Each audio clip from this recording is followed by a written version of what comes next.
Welcome you everybody. This is a continuation of my previous lecture on bending moment, bending stress and deflection.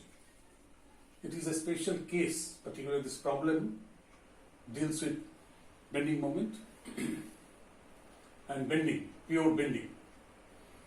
In the previous problem, we have given you a problem where the two concentrated loads are given and the loads are between the two supports.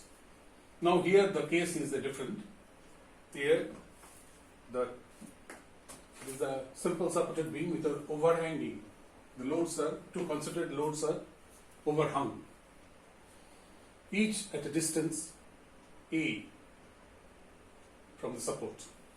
So basically it is a overhanging beam, straight beam with uniform cross section. Now we are analyzing the bending moment developed here as well as the bending stress, which is a subsequent chapter in our curriculum, and the subsequent deflection.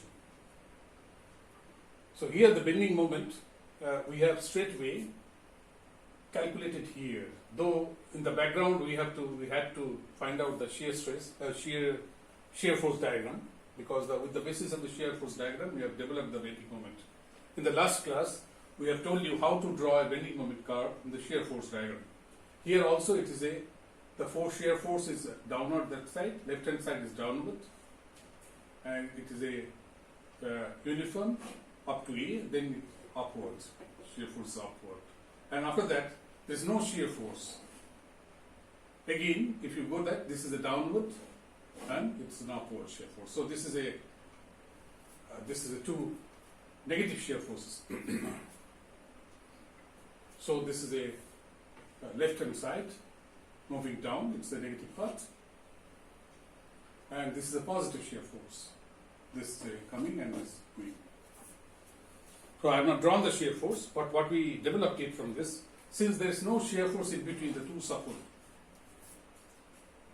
When there is no shear force between the two supports, we have called the pure bending, and that is evident from the bending moment diagram. It is evident from the bending moment diagram that this is a continuous, no shear force, and it's a bending moment is constant, uniform bending moment, and it's a case of negative bending, and we have drawn an elastic curve here. It's an imaginary curve, elastic curve, magnified, though actually this amount of deflection doesn't happen. There's much lesser deflection, and this is the elastic curve, and it's a hogging bending moment. So it is a convex upwards, and since the bending moment is constant here, so the radius of curvature of the elastic curve is constant in between the 2 points. In between the 2 points, the radius of curvature is rho. Rho is the radius of curvature. This is the center of curvature. Now we know that the maximum bending happens. The maximum bending, here there is no bending.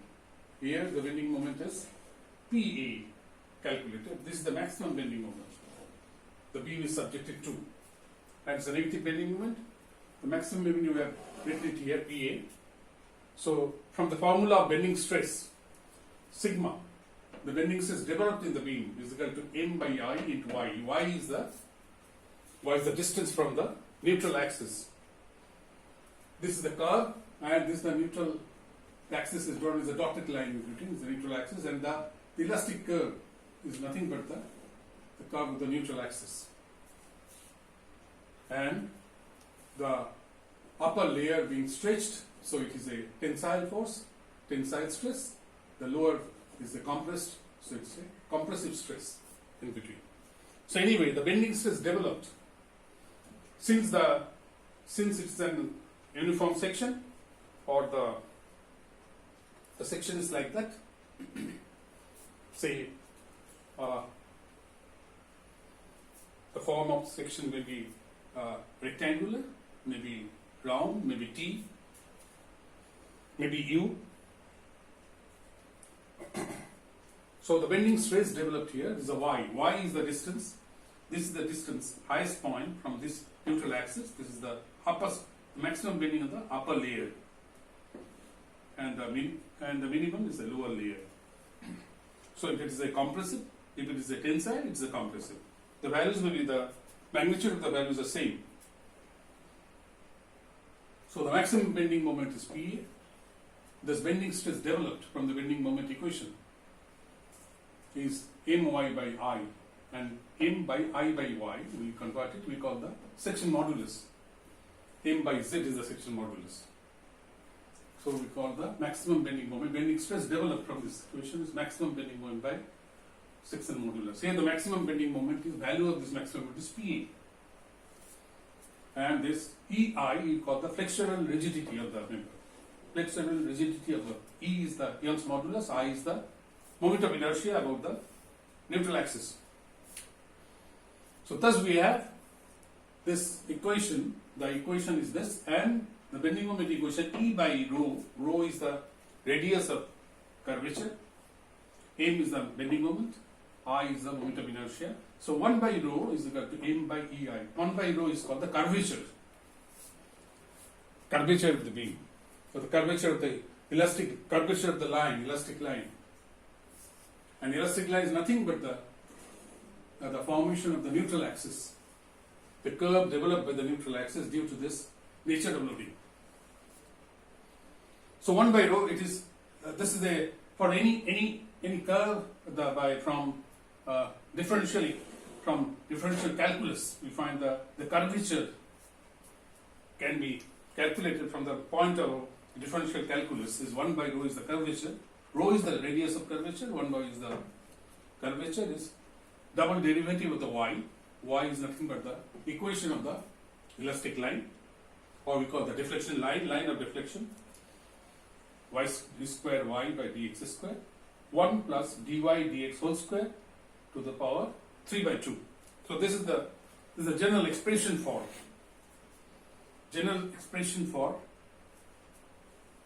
curvature. If you know the values of this square y dx square and dy dx, we can find out the curvature of the beam. And 1 by rho is the radius of curvature. This is the radius of curvature. Since it is a constant radius, when the m is constant, herefrom we can find out if m is constant, the curvature is constant. The curvature has a fixed value. If m is constant, E and I is constant, the curvature has a fixed value. That is why the rho, 1 by rho is the curvature. Rho is the radius of curvature of the 2 point intersects at L. So this is a very simple expression, and the circular, since the radius is same, it is a circular arc developed by this type of loading on the beam.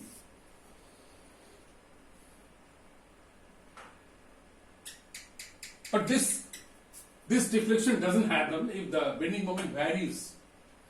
This is a simplified value of the deflection because of the nature of the loading, that is the constant bending moment. This point to this one, constant bending moment, where we call the pure bending, where no trace of shear stress in between. That is called the constant bending moment, for which the radius of curvature, or the radius curvature is constant. When bending moment constant, since this is constant, so radius of curvature is constant, and this causes the circular arc. When this is a circular arc, this is the sector of the circular arc, we can find out the delta value. This is called the delta value, we can find out by simple geometry.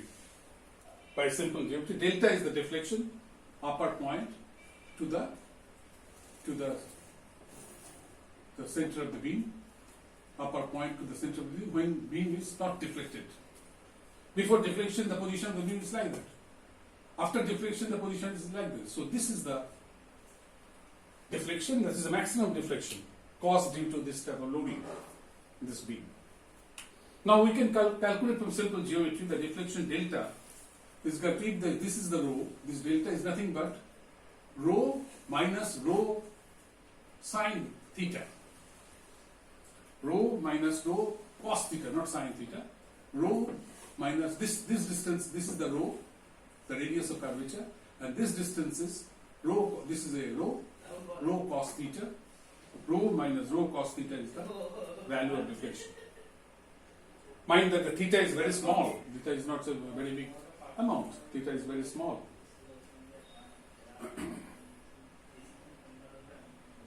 The angle theta is very small, L by 2 rho. The sin theta, that is sin theta, this is L by 2 by rho. Sin theta L by 2 rho, or L by 2 rho. From this value, if I know the L, the rho can be calculated from this. 1 by rho can be calculated by maximum bending moment by EI. So you can find out sin theta. If you know the sin theta, you can do it. Find out the cos theta. Cos theta is root over 1 minus sin square theta. If the value of rho is known, the value of rho can be found out from this, in by EI.